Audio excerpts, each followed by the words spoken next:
Welcome to Unit 3 of Optimizing AdSense. In Units 1 and 2, we covered two of the inputs that make up your AdSense revenue, CPM, CPC, and CTR. There is one more key component to your revenue, the number of impressions you serve on your site. So what is an ad impression exactly? An ad impression is counted each time an individual ad is shown on your site. Depending on the ad format, an ad unit could show multiple ads and serve multiple impressions. For example, a 300 by 600 ad unit could show one image ad that would count as one ad impression, or it could fill with 4 text ads that would count as 4 separate ad impressions. Impressions can sometimes be confused with page views and ad requests, two other metrics you can see in your performance reports.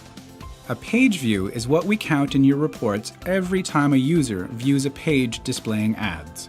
We'll count one page view regardless of the number of ads displayed on that page. For example, if you have a page displaying 3 ad units and it's been viewed twice, this will be counted as 2 page views. An ad request, on the other hand, is what is counted any time your site calls AdSense for an ad to be displayed within that ad unit. We report an ad request each time a call is made, even if no ads are returned.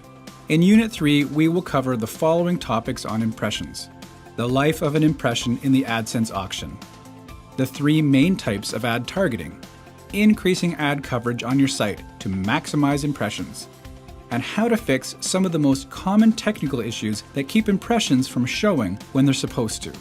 The more impressions that users view on your site, the higher your ad revenue. So let's get started.